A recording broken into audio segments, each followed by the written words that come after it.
Hey, this is our Reverend Bill, and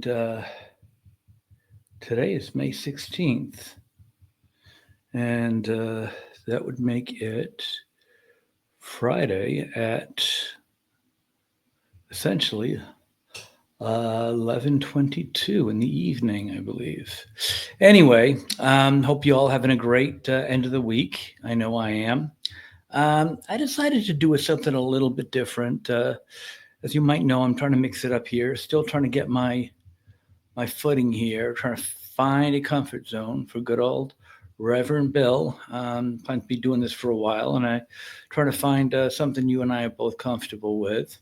Um, I'm trying to find maybe a day I can just do miscellaneous things, and I kind of I don't know, miscellaneous day just for general thoughts.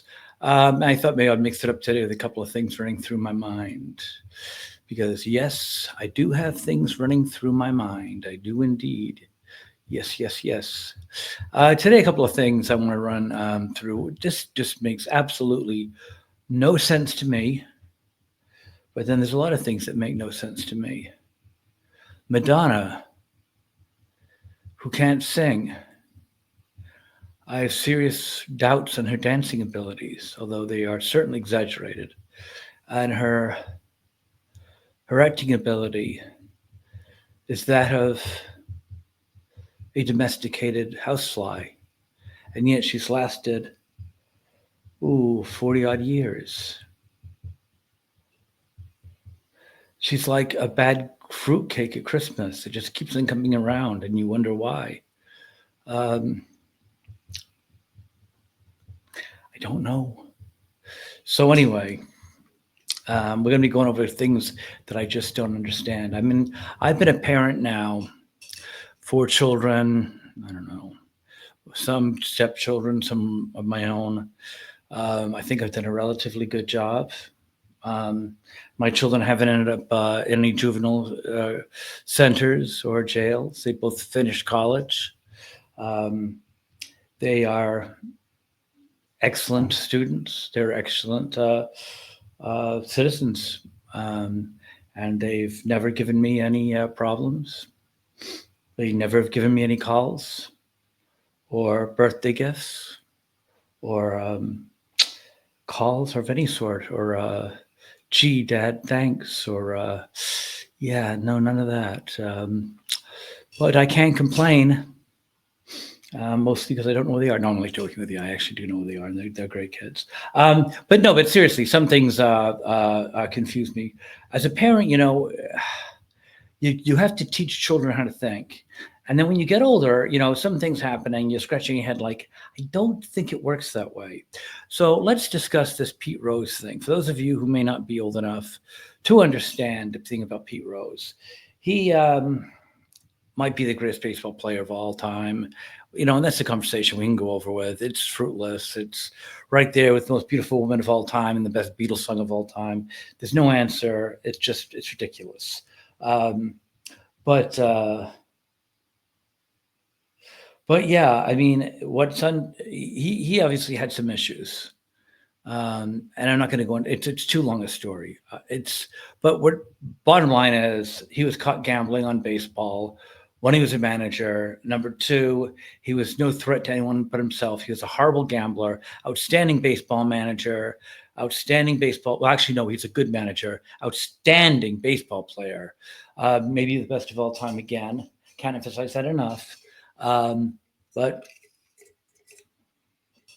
a very, very self-destructive baseball player, gambler, and there's a lot of reasons I can go into that. I can explain gambling to you and how he was only hurting himself. But what it comes down to is he was betting in a way that he's betting against himself.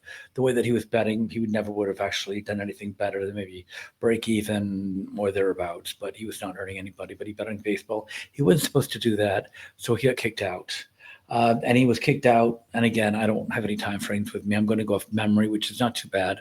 I would say he was kicked out there about early 80s. And with that, he was not allowed to go in the Hall of Fame. Again, arguably one of the best baseball players of all time. And he wasn't allowed to go in the Hall of Fame. And he would have been, you know, I mean, like I said, he might be the best baseball player ever. Anyway, bottom line is, no, no, no, no, no, no, no. Now, here's the part about being a parent. When you give out a punishment, you give it out, from my understanding, for one or two reasons, right? You give it away, you give it out to either punish a person, or you give it out as an example. In other words, if Joe's going around killing people, well, Joe, you don't want you killing any more people, so you can't seem to stop. So sorry, so terribly sorry, but you're gonna have to die and kill Joe so he doesn't kill anyone else. That's the first example. Second example is I've got a jar full of cookies, and the children seem to be eating them all the time. We have like a camp, over summer camp, and all the cookies getting eaten all the time, and it's no big deal. But I'm tired of going to the store. My feet are getting sore buying all these cookies. So I tell them that if anyone eats a cookie without asking me first, that they have to go home.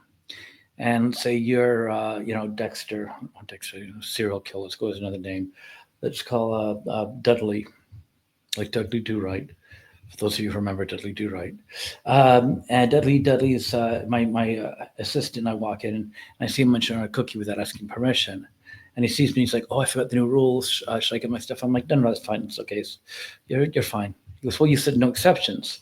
It's like, "Yeah, I know, but you're my assistant. I don't have to send you home. I need your help." I just said that. No, I said, if you had done that in front of the people, I'd have to send you home. But you're not doing it in front of them. It's just you and us. You and me. So I'm fine. Eat your cookies all you want. I wasn't targeting you, targeting the kitties, stealing the cookies all night long. So because no one's around, I don't have to make an example, and therefore I don't have to punish him. So here's the thing. So Pete Rose was banished, and every year is trying to get in. Every year is trying to get in. Every year is trying to get in. But gambling is absolutely not allowed in baseball, all because of the 1919 Black Sox scandal. Something I cannot possibly get into right now, but I'm an expert on that. But anyway, because of the gambling back then, he was not allowed. He finally died. Unfortunately, a couple of weeks ago. And they lifted the ban, and now he's eligible to go in. So here's the part that's confusing me. So with him dying and them lifting the ban, which is obviously going to get him in the hall now, you would think the punishment would be against him. Like the first example, like, oh, well, Joe's killing people. We got to kill Joe so he won't kill anybody. Well, wait a minute. But Pete Rose isn't going to gamble anymore. If he's dead, that would mean that the penalty is so that he wouldn't gamble anymore. But he obviously can't gamble anymore. So it's not against him. That would be more of an example case, waiting for him to die to make an example to other people. So it doesn't really make any sense, because had he been permitted to go to the Hall of Fame when he was alive, that would have been more of the offense to Pete Rose and making examples of the people. But this would be with waiting for him to die. That would appear to me to be making the example to more people. Maybe I'm missing it. I don't know. But if he dies, to me, that's more like, okay, people, you see what happens? You cheat on baseball, you don't get in the Hall of Fame until the day you die. You'll never see it. That would appear to me. But no. So I don't know what this punishment did. Because I don't know. They should have just kept him off it, or they should have just put him in it when he was alive. Maybe I'm missing something. I don't know. Maybe it is me. Anyway, next thing I saw was a group of parents complaining because there was a school. I want to say it was in Washington. I may be wrong. They let their grade school children go into it was some kind of a museum, like I don't know, some kind of a natural history museum, to see about a show about a solar system. I did that when I was a kid too, and they saw it. There was a show. I guess it had animals in it, and they had to watch the show all about the history of that, shown to them with trans dogs.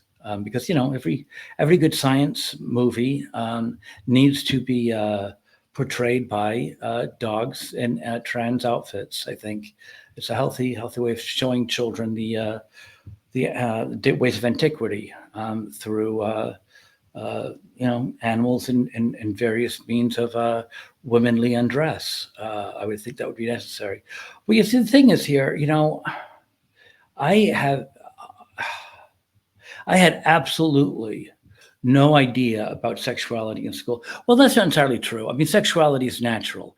There was a natural curiosity with girls when I was in school, but I didn't know what was going on. It was a mystery. It was a very normal, healthy, mysterious, magical, normal, mystical sexual attraction that I worked out through life, and it was very magical.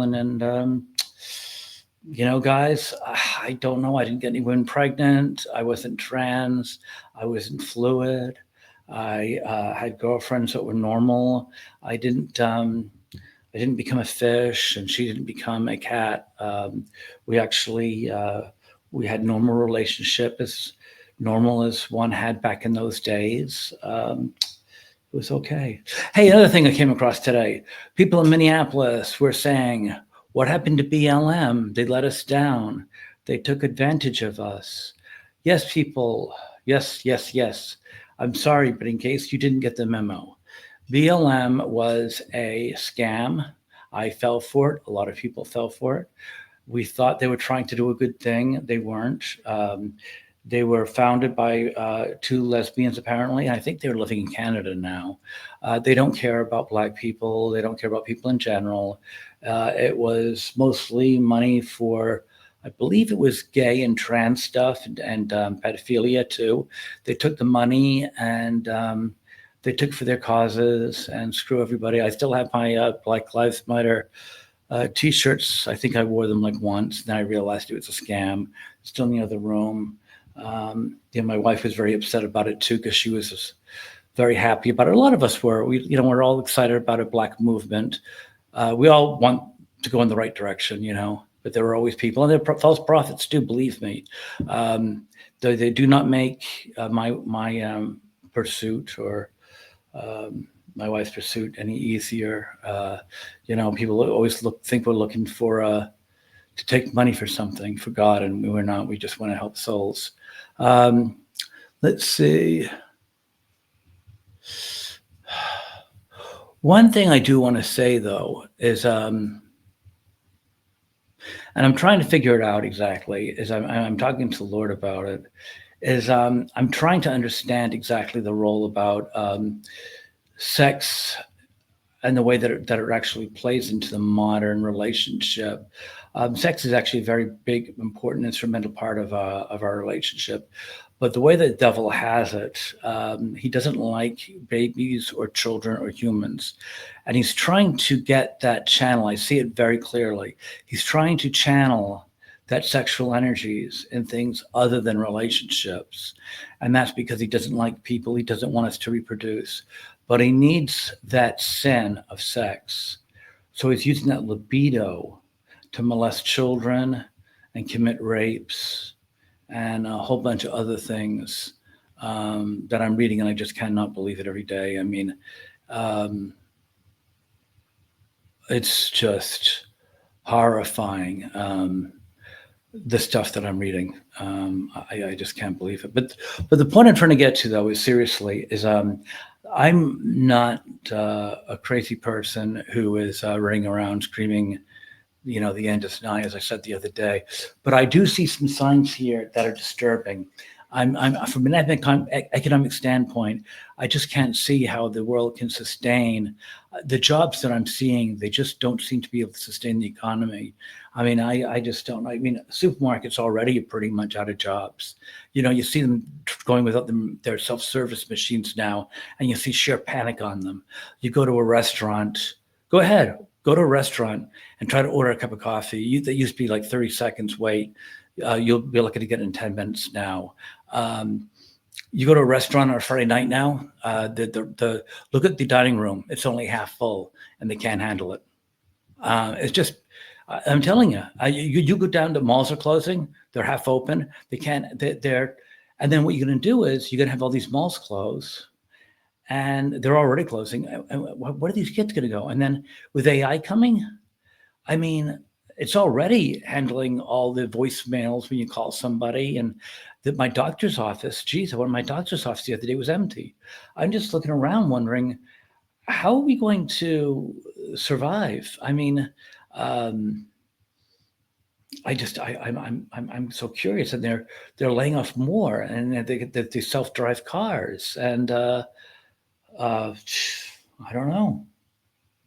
And I'm not talking about tomorrow. I'm talking about 10 years. And if you stop and think about 10 years ago, you may not think it was a long time ago, but I work in technology, and 10 years ago, it might as well been the Middle Ages. And 10 years ago from now, I mean, geez, I don't know. I don't know. So anyway, that's what I wanted to do. Is I'm probably going to stop in during the week, maybe if I get a couple of things I just want to discuss, and if they don't fit in any certain themes, I'm just going to force them in there. Force the old square in the round hole, square peg in the round hole.